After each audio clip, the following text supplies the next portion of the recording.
Vamos lá, muito boa noite, né? Vamos dar início aqui a mais uma aula, né? A ideia aqui, só recapitulando, que a gente já falou a gente está na linha do tempo ali, se a gente pegar, né, de todo o nosso processo, né? A gente está falando do rito comum, a gente já falou da inicial, contestação e a ideia, né, entre a inicial e a contestação a gente tem uma audiência. E aí depois a gente vai tratar hoje, né, dos demais caminhos, tá? A gente tem, obviamente, aqui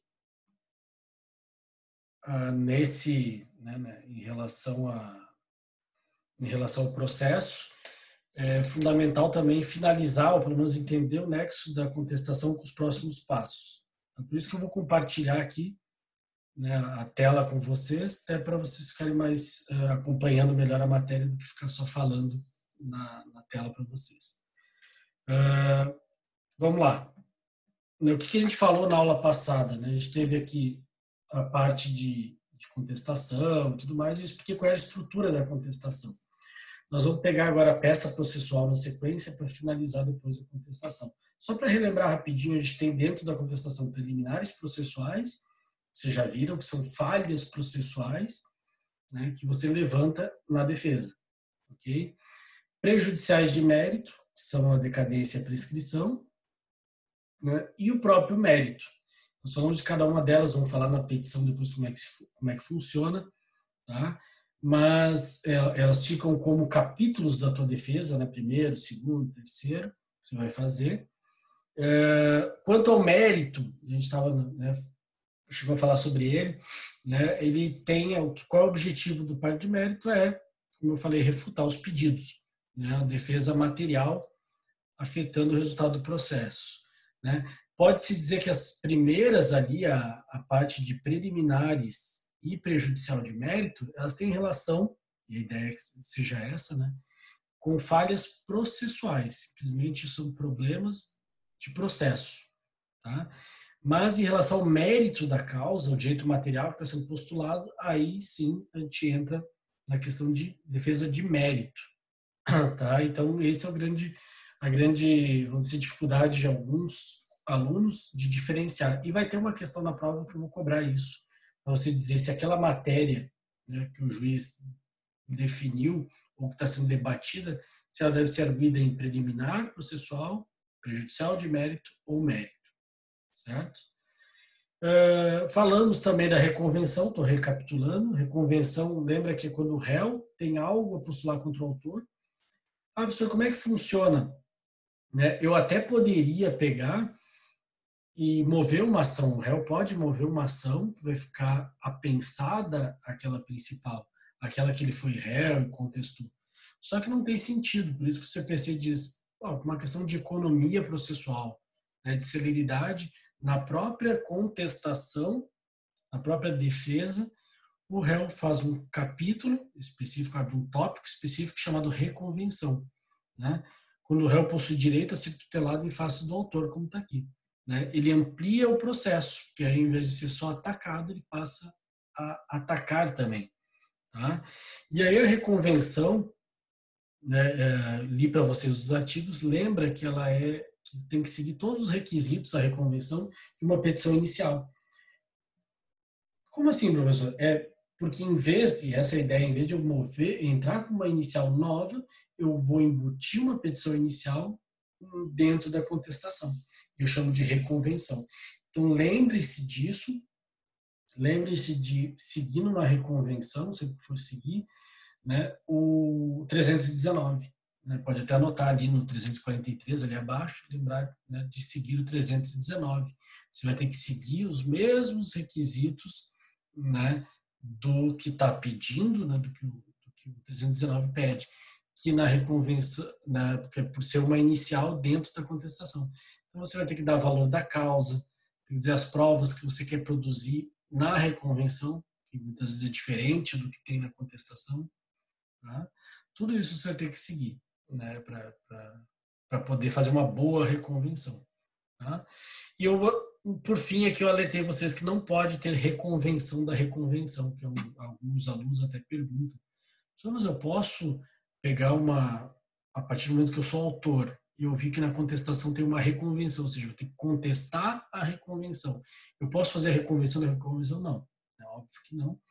Né? O que você tinha que postular fez na inicial. E se tiver algo, né, isso claro não está expresso aqui na 343, mas a doutrina e a jurisprudência rechaçam essa conduta. Tá? E aí, por fim, acho que aí aqui que a gente finalizou a aula passada foi sobre revelia. Tá? O que é revelia? Né? É deixar de contestar. Deixar de contestar, ele vai presumir verdadeira matéria fática. Né? Isso também é importante você saber, né? Porque sempre que eu falar em presunção de veracidade de uma revelia, na confissão e etc., eu estou falando de matéria fática. Né? Os fatos que foram alegados, ele fala ali, né? Ele diz aqui no 344, se o réu não contestar, serão considerados revel e presumir serão as verdadeiras as alegações de fato. Por que não bota, né, as alegações de direito ou as matérias de direito? Que lembra que matéria de direito ela não pode sofrer revelia, né? Por justamente a própria, né, o nome já diz, eu tenho uma norma em jogo. Né? Eu estou colocando matéria de direito quando eu digo, foi, né, por exemplo, pegar um caso específico, por exemplo, tributário, que é muito comum matéria só de direito. Vai lá e diz, eu tenho que pagar um determinado tributo e ele é inconstitucional. Essa questão de constitucionalidade ou não é só de direito, eu não preciso provar nada. Né? Eu não preciso produzir provas, a gente já estudou sobre isso, né? O que não precisa fazer provas? Né? Quando a matéria é só de direito, quando não demanda, não é matéria, né? Quando a gente costuma dizer que é só de direito, não é fática. A matéria fática, sim, todos os fatos que forem alegados precisam ser provados. Então, matéria de direito aqui não existe revelia. Portanto, se você numa questão tributária, né, muitas vezes pode até acontecer e dizer, poxa, mas aí a fazenda, né, estadual que eu estou processando foi revel. Tudo bem, ele pode ser revel, vai te caber ao juiz julgar como se nada tivesse acontecido. Você não vai presumir? Não, porque os 344 vocês já sublinharam ali, ele fala alegações de fato, então sublinha lá alegações de fato. Se na tua prova cair algo sobre direito, exclusivamente direito, não há revelia. Tá? A mesma coisa, né, uma situação de aplicação do direito do consumidor, por exemplo, eu quero, né, faltou o direito da informação e tudo mais, né? Ou não foi respeitado. Isso é matéria só de direito, saber se foi ou não. Tá? Então, depende de cada caso, você vai analisar. Falamos também quando é que não vai produzir efeito. Acho que isso, não sei se cheguei a finalizar, mas vamos falar aqui. Quando tem pluralidade de réu e algum deles contestar a ação. Tá? Por que acontece, né? Em uma situação, por exemplo, de processar um médico em um hospital, um erro médico, que eu sempre dou de exemplo, tá? O fato de um não contestar, né? No primeiro momento você vai dizer, não, foi revel. Mas o hospital, se o hospital trouxer matéria fática, né, provas suficientes que envolvam os dois, ele não vai presumir verdadeira a matéria fática em relação ao médico. Até existem, né, na prática, às vezes colocam a certidão, né, de que deixou transcorrer o prazo de defesa, de contestação, mas na hora de aplicar a revelia, o juiz vai ter que atentar, o outro réu, e aqui eu estou falando pluralidade de réus, né, se um deles contestou, não pode aplicar a revelia. Tá? Já vi vários casos de médico que sumiu do mapa, cometeu um erro médico, sumiu, aí a clínica que a gente advoga defende e o juiz não aplica a revelia, tá? Justamente por isso. O litígio versar sobre direitos indisponíveis, eu até comentei, eu acho, na aula passada com vocês, pode até anotar exemplo, né? O direito de imagem, né? O direito à saúde, tudo isso são considerados, né, esses exemplos, direitos indisponíveis. Então, não interessa se teve revelia, eles vão ter que, né, apreciar e julgar, né, o que está sendo debatido ali. Né? Então, sempre verifique esse inciso 2. A petição inicial não estiver acompanhada do instrumento que a lei considera indispensável, aqui vocês até anotaram na aula passada, nas demandas que precisam, por exemplo, de uma escritura pública, né, que envolvam, né, uma possessória ou uma ação reivindicatória. Se você suscitar que é dono do imóvel, você necessita de um documento essencial, que é a escritura pública. Então, também nesse caso, né, imagina uma inicial que foi mal feita, não foi acompanhada do instrumento que era fundamental, o juiz não aplica a revelia. Tá? O réu tem esse benefício. Até porque o juiz vai ficar em dúvida, né? E esse 4 aqui, que também você muitas vezes já peguei casos de réus de réu que nos procurou, pô, fui revel, tá lá, não tem nenhum dos outros incisos aqui para aplicar. E o que eu faço? A gente vai olhar aqui, diz as alegações de fato formuladas pelo autor forem inverossímeis ou estiverem em contradição com prova constante dos autos. Então, é aqui muitas vezes que pode salvar o cliente, atravessando uma petição e explicando, né? Eu não posso nem chamar de contestação, porque perdeu o prazo para isso, mas é muito comum o advogado colocar como manifestação ou vem, né, um requerimento e explicar a situação. Dizer, olha, a petição inicial não tem pé nem cabeça, não é verossímil o que ele narrou, né? Ou até vou trazer aí sim documentos, né, doutrinas, o que eu tiver, para mostrar também que pode ser o caso de estar em contradição com provas que já estavam no processo, e eu até posso trazer provas novas. Tá? Então, isso tudo você tem que ter essa capacidade de demonstrar para o juiz que você sabe manusear o processo. Ok?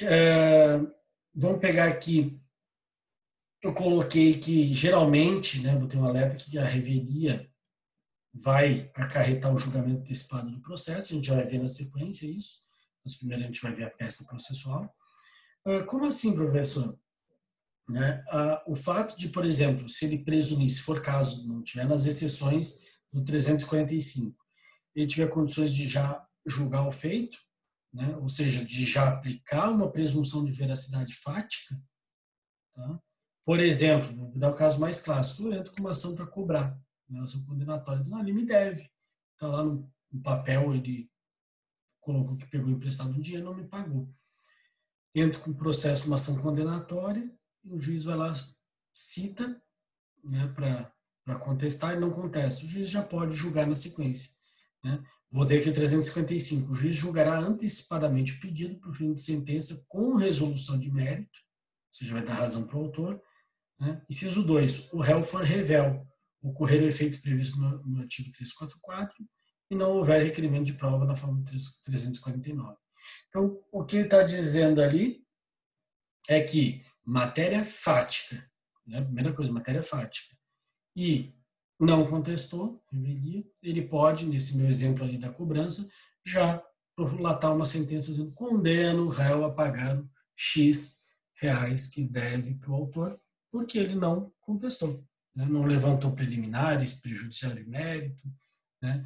E muito menos refutou as alegações, pelo silêncio dele é considerado como confesso, tá? E revela o confesso. Certo? Eu só botei um detalhezinho aqui, uma observação para vocês, que é em relação ao pedido contraposto, né, e a axio duplex. Eu mencionei, eu acho, na aula passada, vou só recapitular. Se quiser anotar ali, não botei no material, o pedido contraposto, o que é? Alguns alunos perguntam. Só na contestação eu ouvi falar já de pedido contraposto. Já vi professor até de cursinho falando besteira, dizendo que não existe mais. Na verdade, existe. Pode anotar ali. Pedido contraposto. Ele é uma reconvenção que é feita no Juizado Especial Cível. É o JEC. O nosso Juizado Especial Cível, na contestação, né, você pode fazer um pedido em face do autor. Só que veja que legal, o pedido contraposto é bem mais simples que a reconvenção. A reconvenção é toda uma firula, tem que fazer 319, como eu falei, como se fosse uma inicial nova dentro da contestação. O pedido contraposto basta um parágrafo narrando o que aconteceu e pedindo para condenar o autor. Tá? É muito mais simples, não tem que pagar, não tem que botar valor da causa. Tá? Então, o pedido contraposto é uma reconvenção, se quiser anotar aí, uma reconvenção mais simples, né, mais informal, que acontece no Juizado Especial Civil, no JEC. Tá? Esse é o pedido contraposto. Por exemplo, caso clássico de pedido contraposto, em casos do JEC, é acidente de veículo, né? Que um colidiu no outro, você achou, né? De repente o cara bateu no teu carro, você diz, não, eu não vou processar. O cara que é o culpado, não fica com pena dele. Aí vai lá e te processa. Né? Diz, não, eu quero cobrar os gastos do meu carro e tudo mais. Você fica, poxa, desgraçado. Ele bateu, né? Tenho provas aqui que foi ele que bateu, de repente ele confessou no áudio, se precaveu, ou tem testemunhas. O cara agora quer que eu pague o carro dele. Vou fazer o seguinte, vou contestar e dentro da contestação boto-se meu pedido contraposto. Porque no JEC não tem reconvenção. Né? No JEC eu chamo de pedido contraposto. Tá? Basta um parágrafo narrando e pedindo para condenar ele. Por fim, a actio duplex eu mencionei, são ações que nem precisam de pedido contraposto e nem reconvenção. São ações de procedimento especial. Né? Lá no início do material, vocês vão ver depois, eu cito, né, exemplos até, são aquelas ações que, pela própria natureza dela, o fato de eu contestar já implica no deferimento do meu direito do réu, né, em face do autor. Seria, cá entre nós, uma reconvenção automática, uma reconvenção sem pedidos. Tá? A actio duplex, por que o nome é actio duplex ou ação dúplice? O simples fato de negar o direito do autor significa conceder o direito do réu. Então, por isso ele fala que é uma ação dúplice. Né? Ele nega e já condena o autor. Nega o pedido do autor e já o condena. Tá? Eu falei exemplo lá, o clássico é a reintegração de posse. A partir do momento que ele não dá a reintegração de posse para o autor, ele determina a proteção da posse do réu. Então, se você estiver lá no teu terreno e o vizinho, entendeu, promoveu uma reintegração de posse de um pedaço do imóvel, você invadiu, seu vagabundo, etc. Você só contesta e a partir do momento que você ganhar a lide, ou seja, ele julga improcedente a reintegração de posse, ele já protege, já declara a posse para o réu. Não, ele está certo de estar ali, está ocupando um imóvel que é dele, a posse é dele, e na sentença já dá essa natureza dupla, sem pedido algum. Tá? Então, só para você ter uma ideia do que a gente tem aí de armas aí no processo. Vamos pegar ali a nossa peça de contestação nas petições aqui, já vou pegar, estou abrindo. Tá? A contestação, só para você ter uma ideia e acompanhando. Veja que a gente tem um direcionamento ao juízo, o que me interessa mais para frente ali, tá? A questão do início da peça é muito parecido, só estou olhando aqui para ver se tem mais algum aluno pedindo para entrar na sala, não é o caso. A estrutura inicial é muito parecida com a petição que a gente já viu, a petição inicial. Né? Fica até mais fácil na contestação, porque você vai colocar aqui, né, direcionamento ao juízo. Na inicial eu tenho que saber quem é o juízo competente, para onde é que eu direciono, se é o juiz especializado, né, se é vara de família, se é vara comum. Então aqui eu já tenho, né, recebi a citação, já sei para quem eu vou endereçar. Recebi lá a primeira vara civil de São José, foi quem me citou. Ótimo, já boto aqui. Né, mais correta até ao juízo, né, que meritíssimo, isso vai de cada advogado, também ninguém vai tirar pontos, nem a OAB, tá? Mas até pela nova sistemática de redação jurídica, dizem que o correto, mais correto seria ao juízo da primeira vara civil. Estou identificando qual é o processo, coloquei a qualificação da minha cliente aqui, né, a Emily Dinás. Poderia descartar, alguns alunos até perguntam, professor, não pode dizer que já está qualificado? Claro, se na inicial estiver bem qualificado, adequadamente, não preciso qualificar aqui, só boto já qualificado na inicial. Tá? Porque eu só botei porque o cara tinha, no caso dessa cliente, o caso que ocorreu, ele tinha qualificado errado. Ajeitei.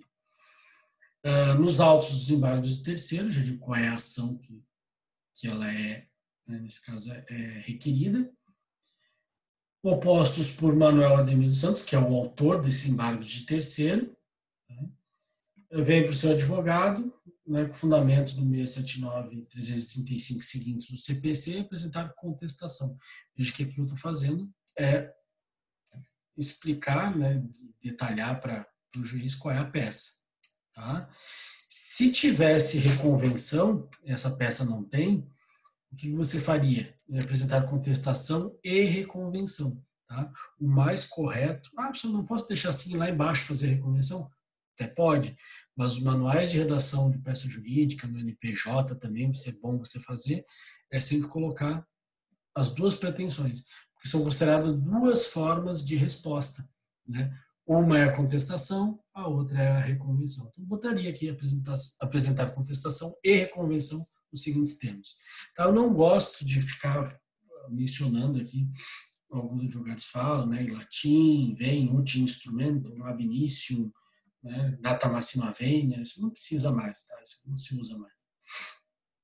Faço um resumo da inicial, da exordial, né, que é a mesma coisa que a inicial, só para explicar do que se trata, que é um processo, vocês já leram, né, pelo menos vão ler do que se trata. Né?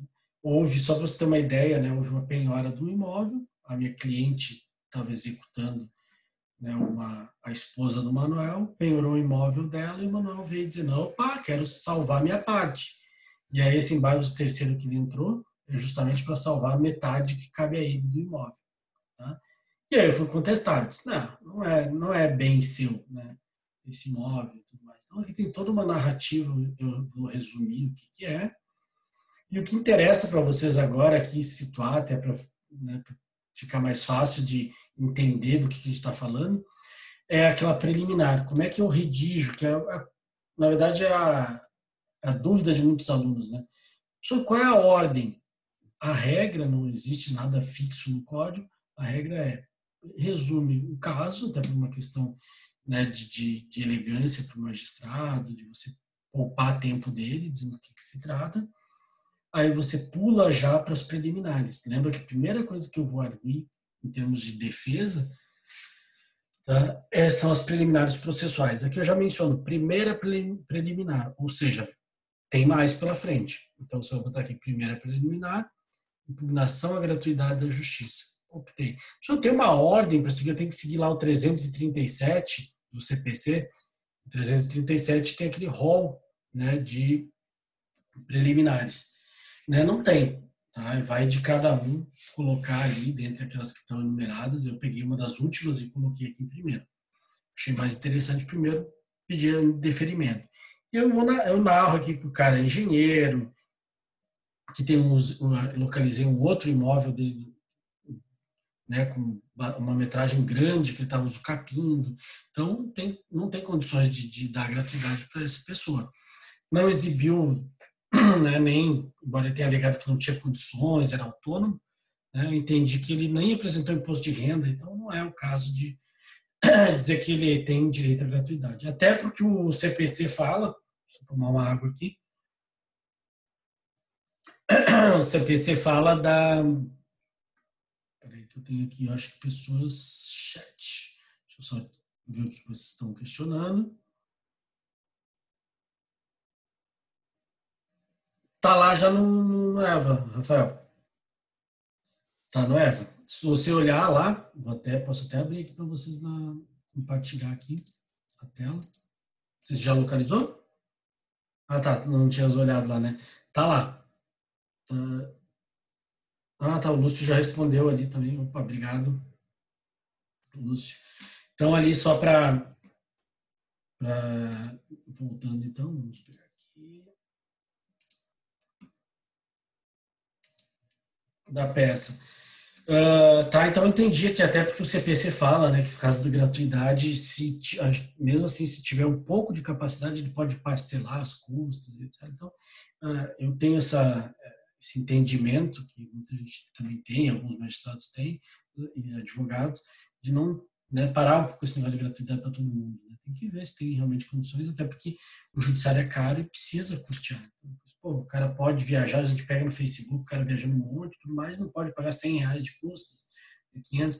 Não tem condições. Outro dia um juiz deferiu para mim, né, a pessoa entrou com o processo, eu impugnei, o juiz aceitou o parcelamento, ele concordou comigo.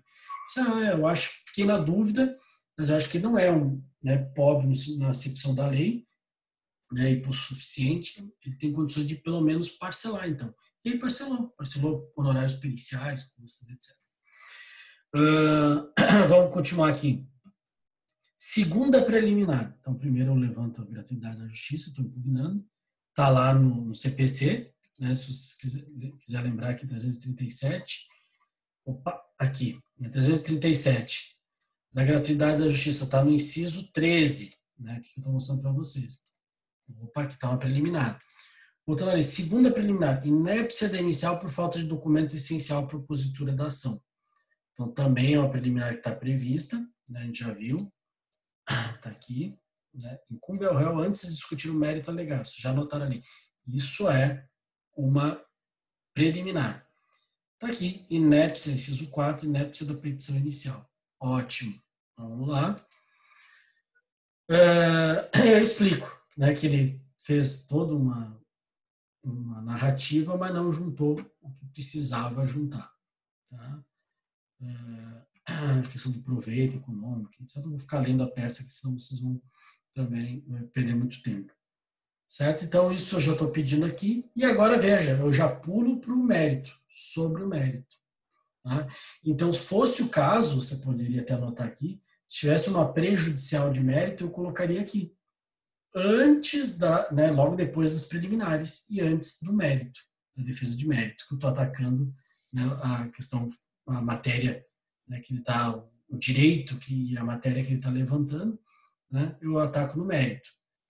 Eu vou rechaçar os pedidos dele no mérito. Então aqui eu colocaria nesse meio aqui, logo depois do item 23 da minha peça, botaria um tópico como prejudicial de mérito, prescrição, decadência. Tá? Então, sobre o mérito. E aí vou lá e estou narrando aqui fatos constitutivos não demonstrados, igual licitude ou conservação da penhora. Então, aqui eu só vou refutar o que ele disse, vou dizer que não demonstrou que aí tem uma discussão se teve proveito econômico ou não. Ele simplesmente só alegou, isso é uma coisa que eu acho que foi falha nesse caso, e não demonstrou que foi em proveito dele. Tá? Ou seja, o fato que constituiu o ônus da prova era dele, ele não demonstrou contento. Ele simplesmente disse, era uma dívida da minha esposa, ela não pagou, metade do imóvel que pertence, que foi penhorado, pertence a mim também, somos casados e eu quero safar minha parte. E aí tem toda uma discussão que vocês vão ver aqui que eu falo, né? Temos os artigos, o ônus probatório, né? O ônus probandi da esposa do embargante, benefício familiar, então junto o julgado do TJ, que eu acho que se enquadra. Então aqui eu vou atacar o mérito em si, né? O direito material que ele, né, que ele postulou em juízo, certo? Bem rapidamente, vocês viram que é uma petição curta, né?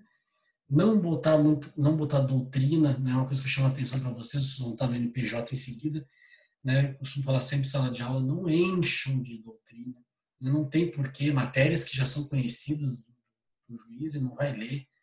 Coisa mais chata que tem é sobre dano moral, a pessoa colocar uma doutrina já é ruim, imagina mais de uma. Viu? Outro dia eu peguei um processo que botou 4 doutrinas sobre dano moral. O que é o dano moral? Quando se consegue dano moral? Não precisa disso. Todo mundo sabe o que é dano moral e quando é que vai ser concedido.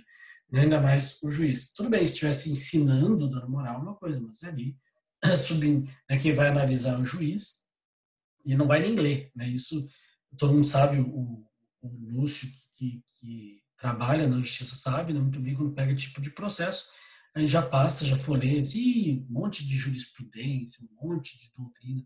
Jurisprudência, na verdade, precedentes, julgados, né, julgado de jurisprudência, súmula, a gente só coloca quando há necessidade, se há uma dúvida, uma divergência, algo que assim, como foi o caso aqui. Como tinham divergências, eu peguei 2 julgados que são favoráveis a mim e coloquei. Então, para mostrar para o juiz que se ele me acompanhasse, né, ele não estaria sozinho. Tá? Mas pouca coisa, jogo rápido, só o que interessa, que não vai colar todo o acórdão ali que você encontrou. Ok? E aí vem para a conclusão. Tá? A conclusão seria a parte dos pedidos, a parte final da minha contestação. Então, veja de novo, preliminar, né? Mérito, nesse caso aqui, e agora vem os pedidos, a parte final. Diante do exposto, dando-se por citada nesse processo, uma situação diferente, né, que ela não tinha nem sido citada, mas eu tinha pressa, fiquei sabendo porque a gente pesquisa no SAGE, né? Vai lá com o nome do cliente, pá, coloca ali. Apareceu, eu vi que está demorando o processo para seguir. E aí dei a cliente por citado. Eu disse, não vamos esperar citar, vamos usar a boa-fé sua. Já juntamos procuração nessa contestação e partiu, né, correr com esse processo. Quanto antes terminar, melhor. Então, danos por citada, a embargada requer a Vossa Excelência digne acolher as preliminares arguidas, então, pedindo para acolher as duas preliminares, certo? E pedindo para cancelar, né, a demanda, visto que a embargada intimada para apresentar os documentos comprovados o benefício da gratuidade não fez, tudo mais, peço para revogar, então, extinguir o pedido de exclusão de sonegação do produto de produção sem análise do mérito, porque em razão da inépcia da inicial. Ao invés de que eu repetir os pedidos, eu faço um resumo daquilo que eu já coloquei na minha defesa. Acolher as preliminares, narrei quais são. Por que eu faço isso? Né? Eu faço isso até porque a gente sabe que na prática é muito comum né, quem está analisando uma peça processual já ir primeiro lá direto nos pedidos. Vamos ver o que ele está pedindo aqui. E depois vai narrar, né, vai ler com atenção lá em cima, os motivos. Mas geralmente aqui os pedidos que eu vou resumir, né, eu tenho que resumir o que eu pleitei lá em cima. Falei das preliminares. No mérito, julgar totalmente improcedentes os pleitos formulados na inicial. Né, já falamos sobre isso. Eu peço a improcedência e a procedência dos pedidos, né, dos pleitos, e não da ação, segundo os melhores doutrinadores, né, conforme as razões esposadas, condenando-se o embargante a pagamento dos ônus sucumbenciais, ou seja, despesas processuais e honorários a serem arbitrados. Então, aqui eu já estou fazendo a questão do mérito, pedindo a improcedência e pedido de condenação nos ônus de sucumbência. Botei aqui a questão da conciliação. Informa a requerida que não possui interesse em conciliar. Fiz isso porque eu já tinha entrado em contato antes de contestar com o advogado da outra parte. Ele disse que não tinha acordo. Bom, ele colocou na petição dele inicial que também não queria. Já vou aproveitar aqui para agilizar o meu processo. Falamos isso na aula passada. Né? Você pode, já que uma parte abriu mão, já agiliza, diz que também não tem. Ótimo, já vamos direto, né, para frente do processo. Menos uma audiência, que a audiência vai ser pautada só daqui a um bom tempo. Então, melhor já fazer isso. Claro que se você tiver interesse, você pode considerar. Pode pedir para marcar audiência.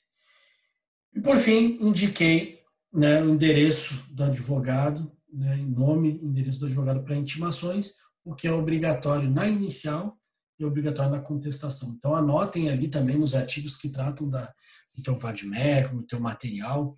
Lembre-se que tanto na inicial quanto na contestação é obrigatório o advogado informar, né, o nome, OAB, e o endereço que vai receber intimações. Por isso que eu coloco aqui. Pede deferimento, local, data, advogado e OAB.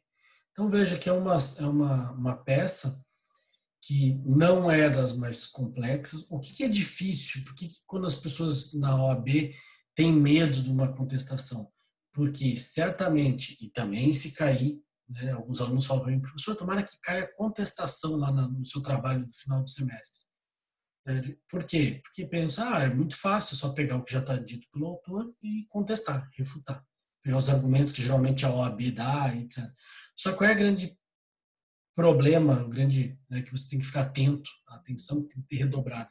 Se cair contestação, amigo, certeza que vai ter preliminar, prejudicial, né? O mérito, obviamente, que você já vai fazer automaticamente uma defesa, ele vai dar até os argumentos. Mas a preliminar e a prejudicial de mérito, você tem que ter habilidade para identificar. Né?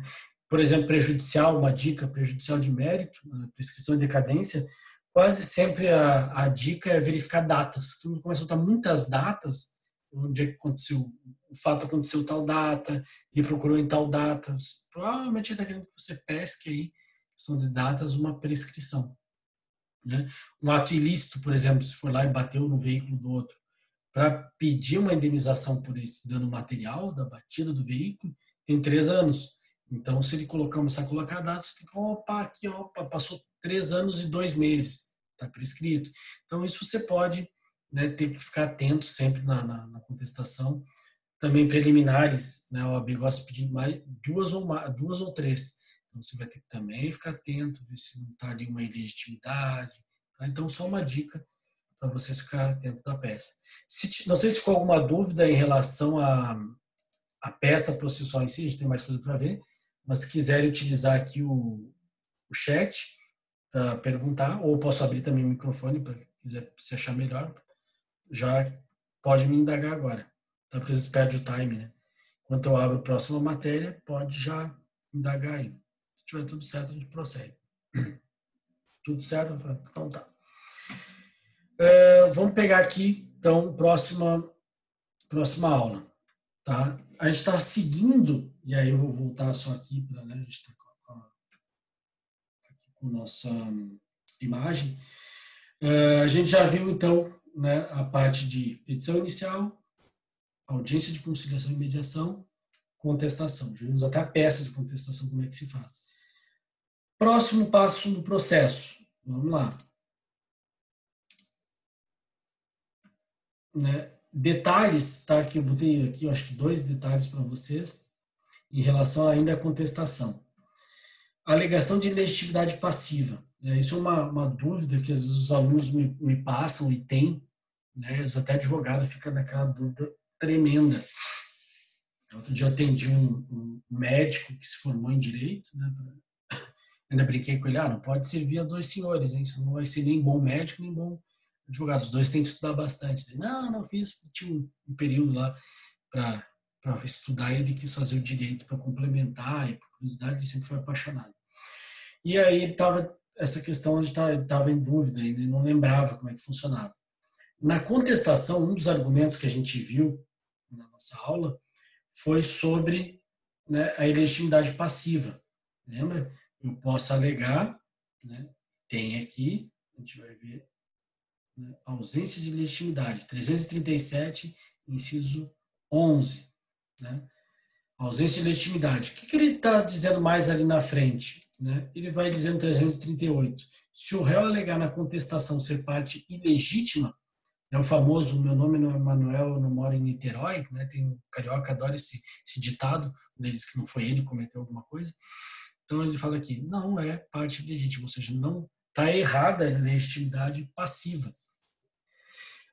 Ou não ser o responsável pelo prejuízo, o juiz facultará ao autor em 15 dias a alteração da petição inicial para a substituição do réu. Então, ele dá a chance, se o réu, nesse caso específico, a gente vai ver ali, ele diz, não fui eu, não dizer uma briga generalizada e alguém pegou e jogou um copo e causou uma lesão no autor, na face do autor, no meio daquela briga. Ele vai lá e na hora ele olha para uma pessoa e diz, acho que foi ele que eu estava encarando, etc. Processo. O réu pode chegar e dizer, não fui eu. Não lembro, não sei quem foi, isso aí não tem nada a ver comigo. Pegue as imagens da baladinha lá e veja quem foi. Não fui eu. Então ele dá essa possibilidade do autor em 15 dias alterar o polo. Tá?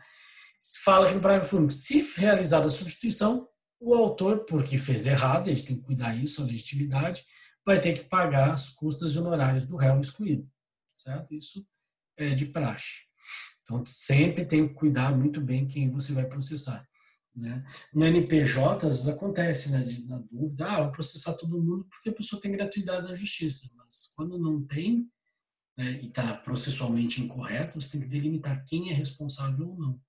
Tá?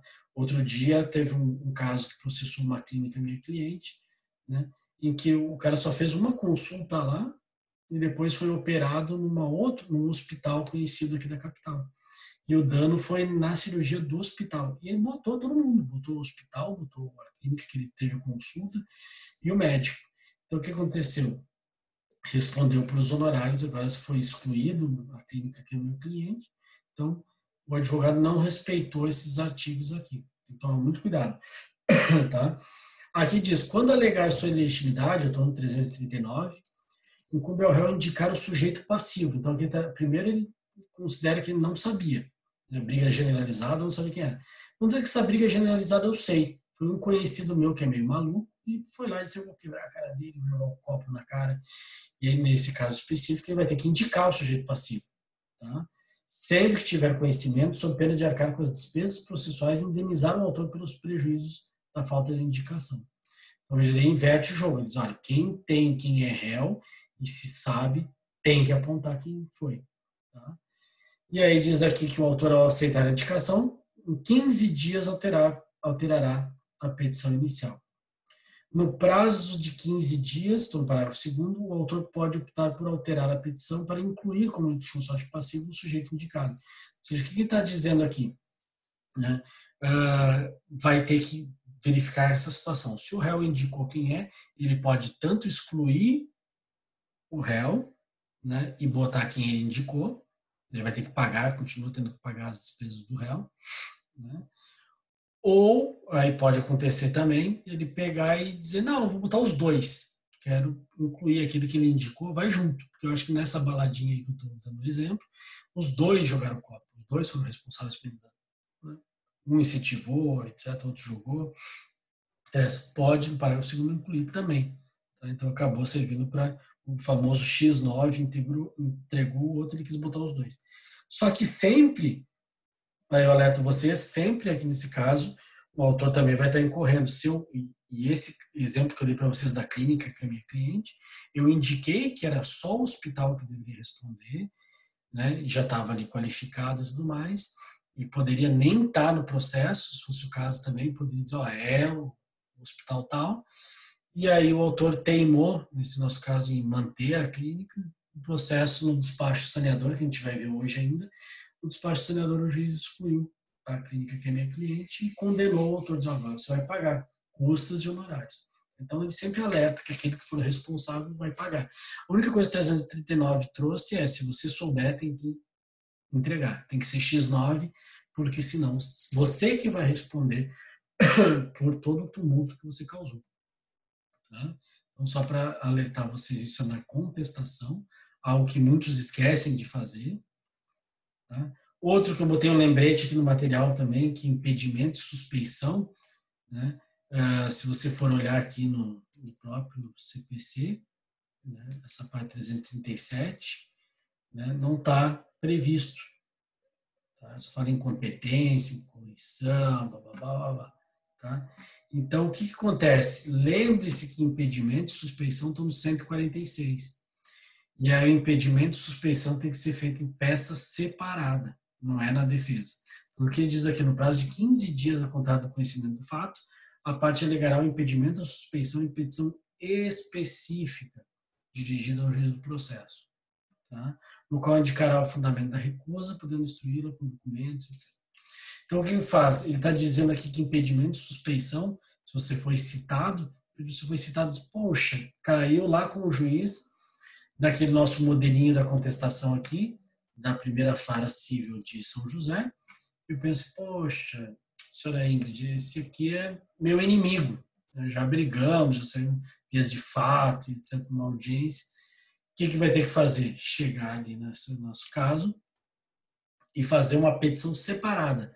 Contesta numa peça e a outra você faz o requerimento do impedimento ou da suspeição, dependendo do que for o caso. Nesse caso da briga com o juiz, pode ser suspeição, né? Você vai levantar numa peça só para isso, exclusivamente para isso. Por que ele bota separado? Tem um chatzinho que já vou abrir, né? Por que ele bota separado essa petição? Justamente porque ela vai ser, se o juiz não aceitar, essa peça vai ser remetida para o tribunal. Tá? Então, só para ter essa ideia. Vou pegar aqui, tudo certo, tudo ok. Acontece também deve ser alegada na contestação, relativa absoluta, absoluta a qualquer tempo que eu lembro. Isso mesmo. Né? Se a gente pegar aqui, ó, isso aqui no 337, ele deixa bem claro, né? Incumbe ao réu em preliminar, né? Ou seja, antes de discutir o mérito, alegar incompetência absoluta e relativa. A diferença, é claro, da absoluta que é matéria de ofício, né? Pode ser matéria de ordem pública, que a gente fala, pode ser a qualquer momento, né? Tem razão. Claro que na aula passada até mencionei isso, que a absoluta posso até deixar passar, isso é matéria de ofício, né? Deve ser reconhecido de ofício pelo juiz, mas a relativa não, né? A relativa, dentro daquelas matérias ali, ela preclui. Tá certo? Mas tá corretíssima a tua colocação. Ok? Então, impedimento de suspeição, lembra, anota ali, se quiser, junto ao CPC, para não esquecer, peça separada, não é na contestação. Pode anotar ali junto do 337 faz um asterisco lá, uma menção, impedimento, suspeição 146. Né? Impedimento, suspeição 146. Ok? Vamos pegar aqui, então, a gente chegou aqui, eu até fiz aqui um resuminho que a gente já viu, né? Petição inicial, audiência, contestação e agora a gente vai adentrar na réplica. Tem o capítulo, né, 9 ali do que a gente estava vendo no CPC, na sequência, que fala das providências preliminares e do saneamento. O que ele está dizendo aqui? Que depois que a gente teve a manifestação do autor na petição inicial e a contestação do réu, o juiz, o que ele pode fazer? Né? Pode tomar algumas providências.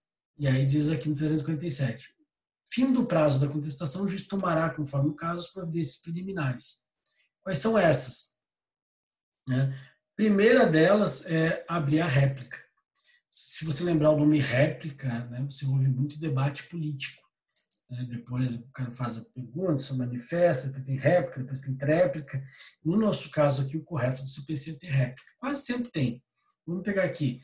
350. Se o réu alegar fato impeditivo, modificativo ou extintivo do direito do autor, ele será ouvido em 15 dias, permitindo-lhe o juiz a produção de prova.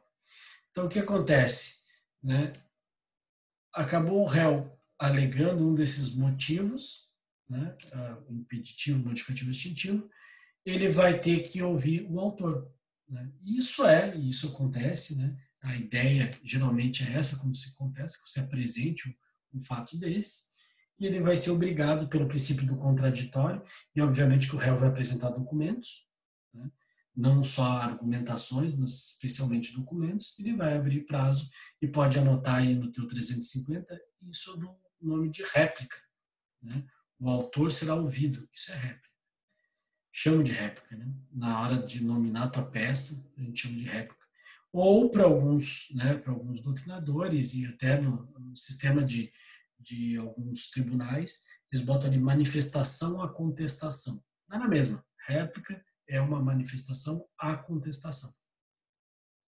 351, mais um motivo para réplica. Se o réu alegar qualquer das matérias do 337, eu anotei aqui preliminares, né? As 337 são as preliminares, o juiz determinará a oitiva do autor em 15 dias, permitindo-lhe a produção de prova. Então, de novo, ele tem mérito, né, preliminares sendo arguido, essas matérias, ele vai ser obrigado a dar vistas, né, vai ter que intimar o autor para apresentar a réplica. Tá? Aí anotei aqui também uma dúvida que todo mundo tem. Né? E se não apresentar a réplica, qual o prejuízo do autor? Né? Você pode perguntar, não tem nenhum, não está no código, não diz nada. Cuidado, tá? Aí a questão doutrinária e jurisprudencial. Eles entendem, a maior parte dos tribunais vem nesse sentido, de que há sim uma aplicação da mesma situação que a gente viu com a revelia em face do autor. Especialmente, ele está falando ali de fatos impeditivo, modificativo e extintivo. Ele vai mandar o autor se manifestar. Se ele não fizer, o juiz pode presumir verdadeiro. Tá? Então, pode anotar ali que aplica-se se não apresentada a manifestação, ou seja, se não apresentada a réplica, o juiz pode presumir verdadeiro os fatos. Tá? Essa que é a ideia, né? A gente está ali no 350, vamos seguir aqui só para vocês acompanhar no CPC, já vou abrir o chat ali. Tá? É isso que a gente está aqui, tá no 350 aqui na ideia das providências preliminares. Vou pegar o chatzinho aqui, só antes disso eu vou voltar a falar aqui. Por que isso? Vamos pegar um fato, de repente, extintivo do direito do autor. Ele juntou um recibo, uma folha de caderno ou juntou um áudio em que o autor confessava que recebeu o valor. O autor está cobrando o réu, e o réu vai lá e junta um áudio em que ele estava conversando no telefone e resolveu gravar. Você me pagou, mas não tem prova disso, vou te processar. Juntou isso. Se o autor não levantar em réplica que aquilo ali é falso, editado, né, o bom e velho Temer, né, aquilo ali foi editado, ele manipulou o áudio, né, e tudo mais, né, e não contrapor isso em réplica, ele vai presumir verdadeira alegação do réu e pode já julgar o processo no estado em que se encontra. Tá? Então, cuidado com a réplica. Tem gente que diz, a réplica não dá nada. Dá sim. Tá? Vou pegar aqui. Professor, quando eu falei em ouvir, eles escreveram em oitiva. Isso mesmo. Tá? Isso é sempre por escrito. Né? A definição ali é sempre essa, sempre por escrito. Né? Quando ele fala oitiva e tudo mais, sempre por escrito.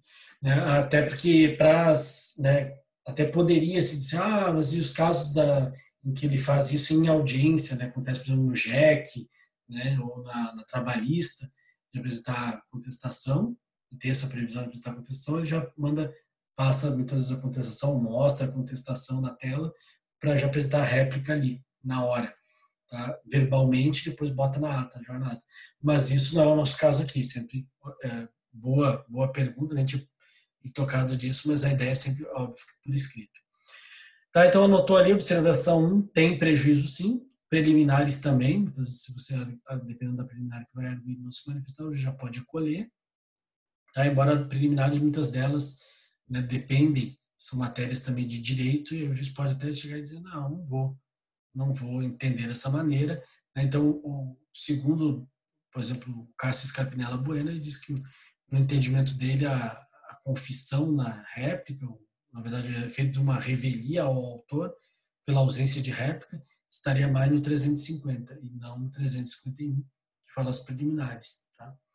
Mas isso só para vocês saberem aí que tem que prestar atenção e fazer a réplica. Observação 2. A réplica ajudará a fixar os pontos controvertidos para as provas. Então, ela é fundamental também, porque a partir do momento que ele forma, ele encerra a fase postulatória. Você pode anotar aí, né, o encerramento da fase postulatória, porque as partes param de postular aqui. Tem o autor, tem o réu e tem o autor de novo, né, contrapondo o que o réu falou. Então, aí encerrou-se com a réplica a fase postulatória. E aí, diante disso, que o juiz vai poder estabelecer, o que a gente vai falar logo na frente, né, quais são os fatos controvertidos, os pontos controvertidos, ou seja, o que eu preciso produzir de prova. Porque de repente já houve confissões, já tem situações já delimitadas, né, e tudo mais, já isso que já tem prova suficiente, não preciso mais, matérias de direito. A partir daí o juiz vai ter condições de fixar os pontos controvertidos. A gente já vai ver como é que funciona isso na prática. Tá?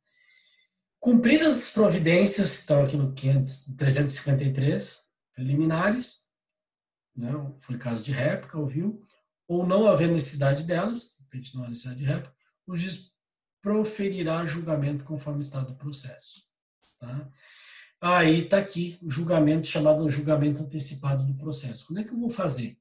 E você veja que, para muitos, isso é grave, né? É complicado fazer, porque o juiz não vai dar todo aquilo que a gente já estudou, aquela fase de produção de prova, né? Testemunhal, pericial, né? Depois ouvir testemunhas, toda a nossa dilação probatória, toda aquela fase grande que vem de saneamento, instrução probatória e decisão, ele abrevia inicial, contestação, réplica e já julga.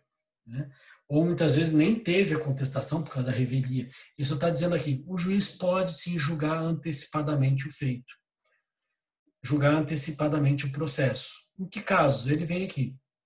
Ocorrendo qualquer das hipóteses do 485, eu até anotei aqui, né, os casos de julgamento sem análise do mérito, eu estou pegando aqui para vocês, se quiserem anotar junto, é o 337, aquelas preliminares.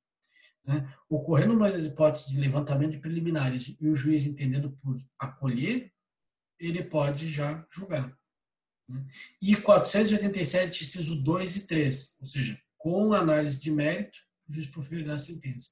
Se tiver uma dessas hipóteses, se ele vê que já é possível julgar o processo por uma falha processual, 485, ou por inciso 2 e 3 do 487, né, para você ter uma ideia, o inciso 2 fala da prescrição e decadência, o processo está prescrito, ou decaiu o direito, já julga antecipado. Ou inciso 3, né, acordo, se for o caso de fazer um acordo, também pode julgar o processo. Vou botar aqui 487 para vocês lembrarem. Ó, aqui, ó. haverá resolução de mérito. A gente vai falar mais disso na frente, vou falar da sentença, 487 aqui, quando falar da sentença, né? Mas já falamos um pouco sobre isso. 487, haverá resolução de mérito quando o juiz, ou seja, vai dar uma sentença de mérito, decidir de ofício ou requerimento sobre decadência ou prescrição. Está aqui. Homologar, né? Reconhecimento da procedência da ação. Ou seja, a pessoa foi lá e reconheceu a procedência em audiência ou numa petição. Já pode julgar e vai ser uma sentença de mérito. Ou transação, acordo, foi feito acordo. Renúncia, né, a pretensão formulada, renúncia ao direito. Isso tudo ele está dizendo que, se for esse caso, não tem por que você continuar o feito. Né? Não tem por que continuar com o processo para instruir. Já tem casos que eu já posso julgar antecipadamente. Aqui ele só diz, né, o juiz julgará antecipadamente o pedido, proferindo sentença com resolução de mérito quando? Ele só reforça. Também, não só nesses casos aqui, tá? Mas também quando não houver necessidade de produção de outras provas. Tá? Ou seja, matérias, se quiser anotar um exemplo aí, aqueles casos de matéria exclusivamente de direito. Ok? Então, se, de repente, um caso que ele analisar também, só envolve previdenciário, né? Ou uma discussão mesmo que seja cível, mas só em relação, né, à matéria de direito, ou já tem suficiente, como ele fala que não houver necessidade de produção de outras provas, já tem documental suficiente, já posso julgar, pronto. Só fundamental o juiz vai dizer, com base em 355, inciso 1, já vou julgar, não precisa outras. Né? O réu for revel, então a gente já viu, foi revel, ocorreu o efeito do 354 e não houver requerimento de prova na forma 359.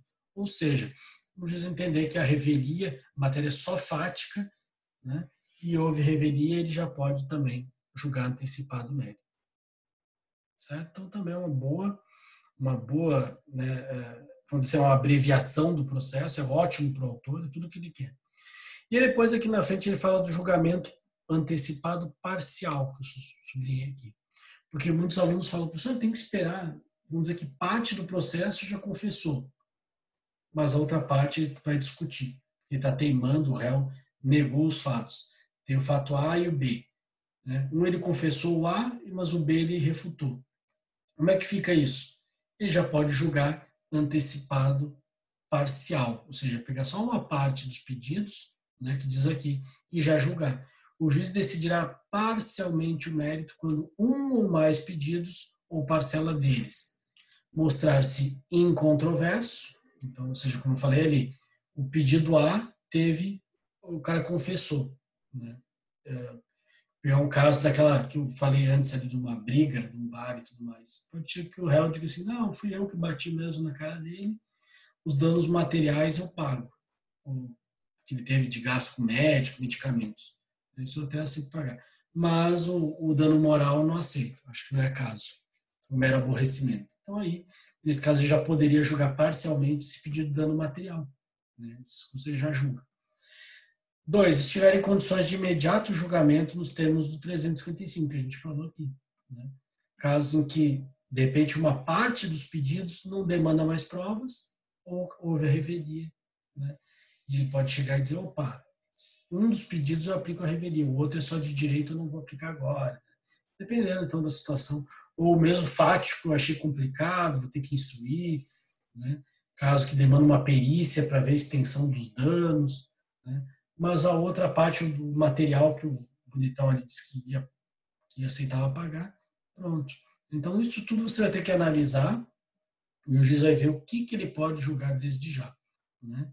Então, tem essa possibilidade de parte dele já ser julgado.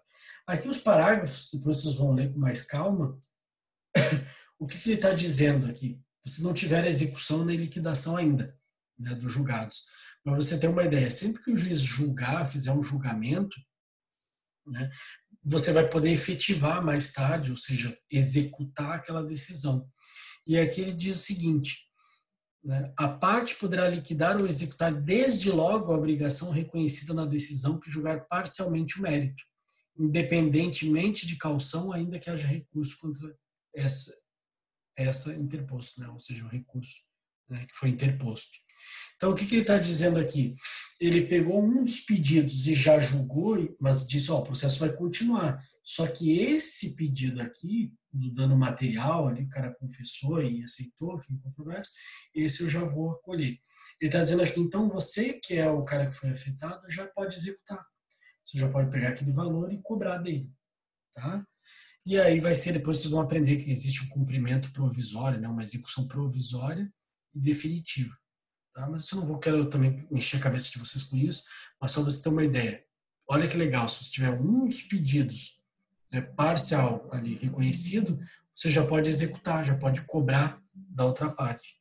E o processo continua em relação aos outros, mas você já pode, é isso que ele está dando essa possibilidade aqui. Vamos pegar aqui. Isso mesmo. Né, o que a gente chama de cumprimento provisório, né, de sentença, e né, é isso, ok, já respondeu isso mesmo. Ou execução,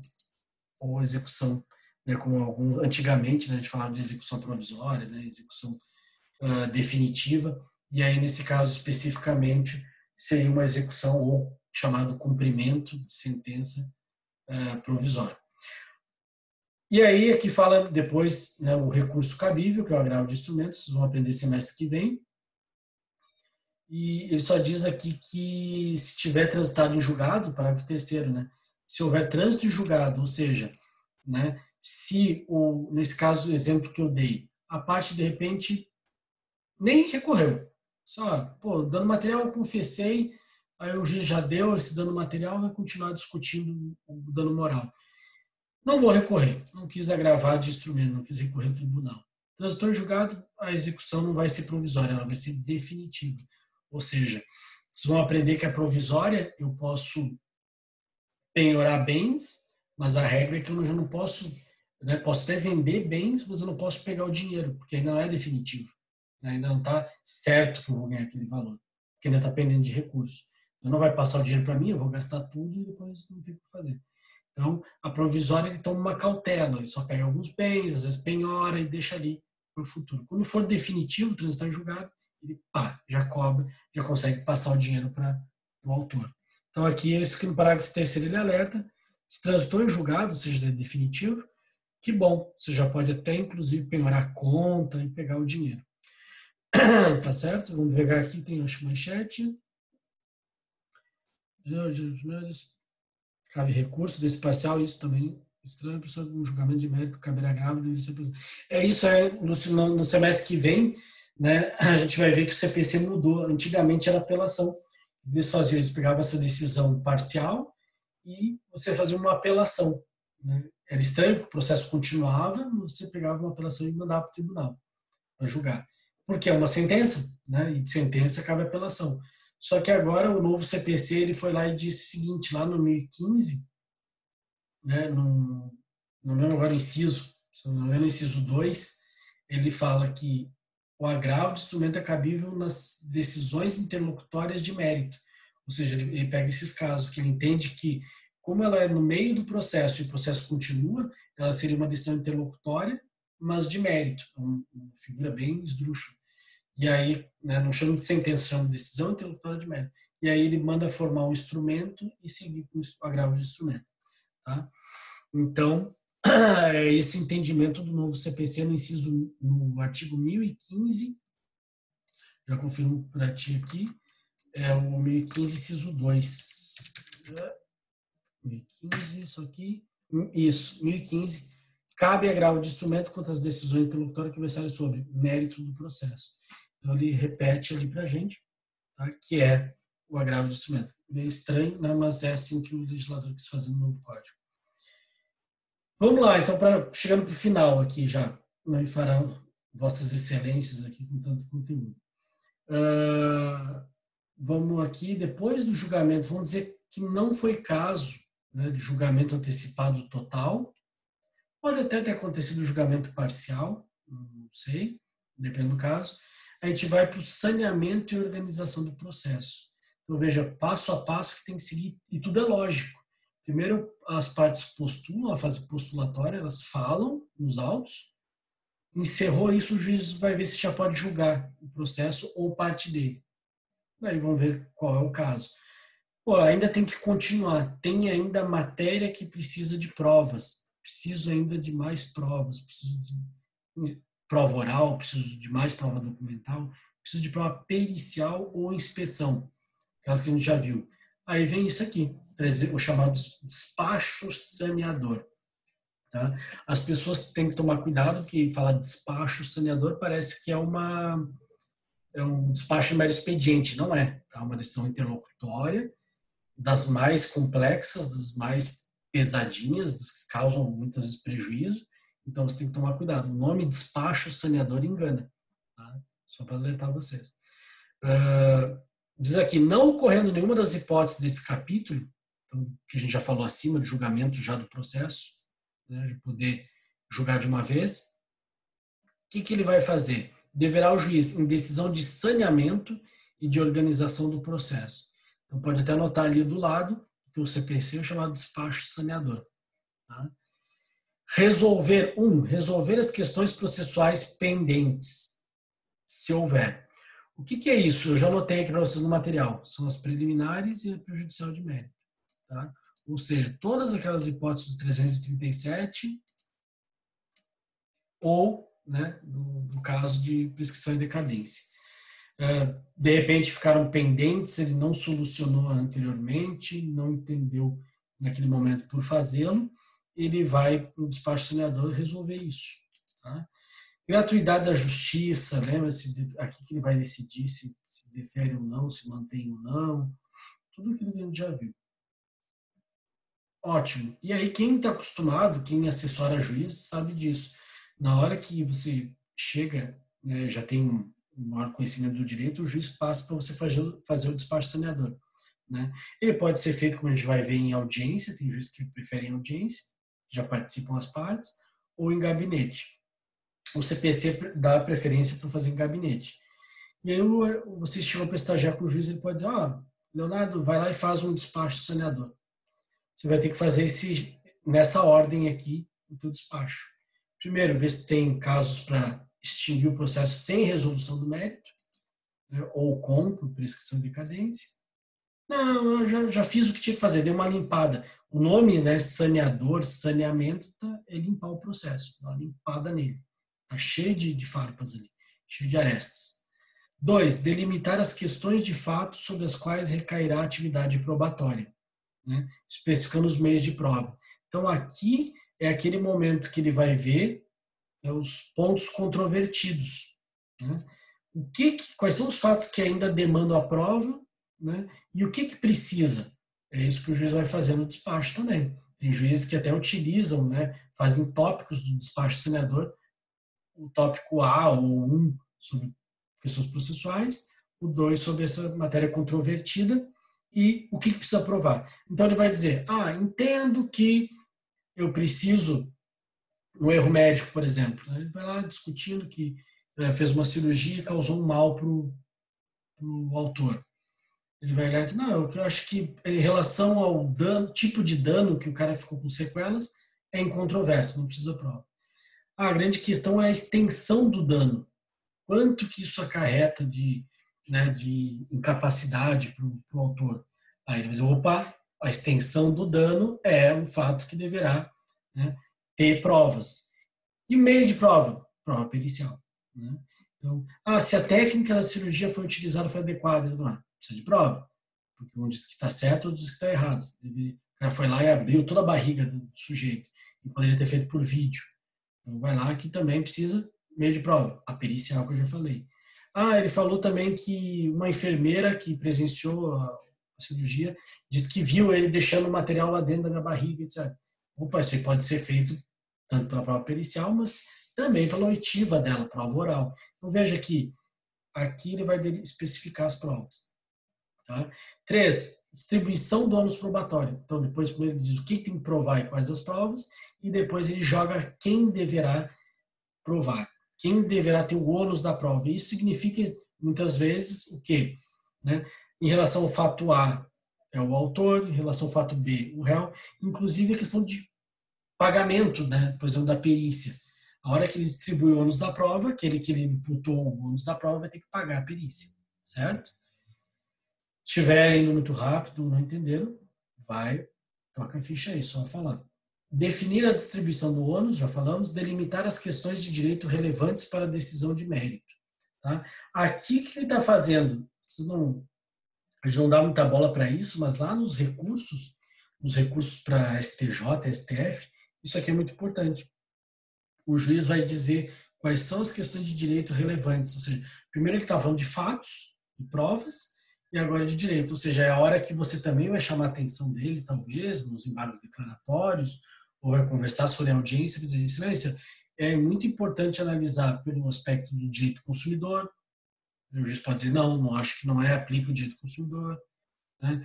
Eu acho que tem que analisar os artigos tais do Código Civil. Então, aqui ele vai dizer o que é relevante, já preparando ele, você já vai pensando lá na frente, nos recursos. Tá? Designar, por fim, a audiência de instrução e julgamento. Aqui, se for necessária a prova oral, já coloquei para vocês, eu mastiguei isso, para dizer, só vai marcar a audiência de instrução e julgamento se for necessária a prova oral. Senão, não tem porquê. Tá? Então, para finalizar aqui a nossa matéria, esses últimos parágrafos, o que eles dizem? Né? Realizado o saneamento, as partes têm o direito de pedir esclarecimentos ou solicitar ajustes em 5 dias, fim do qual a decisão se torna estável. Ele diz aqui, se você achar que está errado, não precisa nem embargos declaratórios. Né? Se basta atravessar uma petiçãozinha dizendo, preciso de manifestação, preciso que você diga, né, ajuste isso aqui. Excelência, esqueceu do direito tal, esqueceu do fato tal. Então, é uma boa saída. Vamos pegar aqui já o questionamento, vamos aproveitar. Do senador não cabe recurso, pelo que entendi. Não, até assim, o que acontece, Lúcio, vai caber, tá? A gente vai estudar até semestre que vem, ele não fala ali claramente, mas na parte de recursos da decisão, por exemplo, vamos pegar um caso específico ali, ele negou a preliminar no senador e imputou a mim o ônus da prova que eu achei que não era meu. Você vai ter que recorrer. Algumas das matérias que estão aqui, pode ser decidida no saneador, pode ser objeto de agravo de instrumento. Algumas até eu sei que eu leciono recursos, o STJ acabou de falar que 2 delas são passíveis de agravo de instrumento, embora não estejam no 1015. Eles acham que é um rol que é só exemplificativo do agravo de instrumento. Então, eles pegam alguns casos de saneador, que são donos da prova, por exemplo, a Nancy Endrighi já disse que cabe agravo de instrumento. Ou seja, rapidamente você já sobe para o tribunal e diz, não aceito. Né? Embora não esteja no rol. E outras você vai ter que ficar dormindo no processo, né? Até chegar lá na frente, se a sentença for desfavorável, eu vou ter que apelar, suscitando essa questão. Tá? Isso é uma matéria, claro, estou avançando, é a parte de recursos, né? Mas diante da tua dúvida, é cabível sim. Tá? É uma decisão interlocutória e cada vez mais o STJ está entendendo que cabe agravo de instrumento. Ele fala o seguinte, como é que eu vou deixar o processo ser saneado e prosseguir se aquela decisão que é fundamental para prosseguir, para o andamento do processo, me prejudicou? Né? Então, ótima pergunta de novo, pode anotar aí, ela é passível de recurso. Tá? Isso mesmo, certinho, né? E o CPC é bem, e até o STJ fala isso, numa das decisões, a ministra fala isso, ela diz que, embora o CPC tenha negligenciado várias decisões, como é a questão do saneador, poder votar, né? Ela fala que a gente precisa estar atento, porque é uma das decisões mais importantes. Então, aqui pode pedir esclarecimentos e ajustes, a parte pode apresentar ao juiz para homologação de delimitação consensuais. Né? Então, o parágrafo 2º é aquilo que a gente já mencionou em sala de aula do negócio processual. Né? Então, eles podem apresentar para o juiz já. Isso aqui raramente acontece, tá, na prática.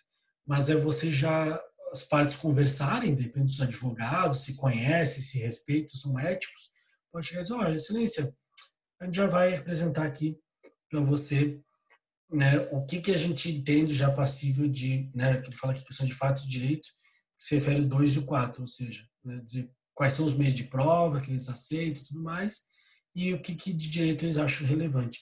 Isso é bom para o juiz, e eles falam aqui que, no parágrafo 2º, muitos juízes usam isso não por petição, mas na hora da audiência. para ver se eles chegam num consenso e ajudam o juiz. Então, eles já vamos simplificar aqui, né? Vamos já abrir mão de depoimento pessoal, vamos abrir mão de testemunha, vamos fazer uma perícia boa aqui, tá? Então, as partes chegam nos consensos e ajudam o juiz, tá? A qual, se homologada, vincula as partes e o juiz. Então, a parte apresenta o chamado negócio processual que a gente já viu em relação até às provas. Se a causa apresentar complexidade em matéria de fato e direito, deverá o juiz designar audiência. Veja que daí ele fala, se é muito complexo, o juiz tem que fazer sim audiência, até para entender melhor, conversar com as partes, já resolver tudo na hora e forçar o parágrafo 2º, que é o negócio processual. Tá? Seja feito em cooperação com as partes, oportunidade que o juiz, se for o caso, convidará as partes a integrar ou esclarecer suas alegações. Então veja que, né, por isso que eu falei ali, a tônica do CPC é sempre fazer em gabinete, né? A regra seria em gabinete. Mas se for complexo demais, chama e faz isso em audiência. Tá? Caso tenha sido determinada a produção de prova testemunhal, prazo comum de 15 dias para apresentar rol de testemunhas. Né? E é isso que a gente já falou até em relação ao rol, já levar, o máximo, né? Não pode ser superior a 10 testemunhas. Isso a gente já falou quando tratou da prova testemunhal. O juiz poderá limitar o número de testemunhas, isso também já falamos. Né? Caso tenha determinada a prova pericial, o juiz deve observar o disposto no 465, se possível estabelecer desde logo o calendário para a realização. Isso que também em relação à perícia, não é importante agora. As pausas deverão ser preparadas com intervalo mínimo de 1 hora entre as audiências. Aqui só botaram porque havia o acúmulo, né, de audiências de instrução, uma do lado da outra. Aí chegava, de repente, o último da pauta e ia ter, geralmente era cancelada a audiência, ou tinha que ficar até muito tarde no fórum para era um desrespeito com o advogado e os advogados forçaram a incluir o parágrafo 9º. Tá certo, senhores? É isso que eu tinha para colocar. Se tiverem uma dúvida, eu estou aqui, tá, para sanar agora, mas a matéria, né, e agradeço a participação de vocês, a de hoje já foi encerrada. O que a gente vai, só para lembrar vocês, o que a gente vai ver na próxima aula, né? A gente vai falar sobre a audiência de instrução, eu vou dar um toque para vocês de como é que funciona de novo, algumas coisas que a gente não falou ainda, questão de perguntas abertas, fechadas, etc. Uma dica prática da audiência de instrução. E aí depois já vem a parte de alegações finais e sentença. Tá? Então aí vejam, analisem já as sentenças que eu botei lá na Mediateca, que vão ser importantes para a aula que vem. Tá? E fico agora, vou só parar de compartilhar a tela aqui, para deixar os senhores manifestarem. Ok?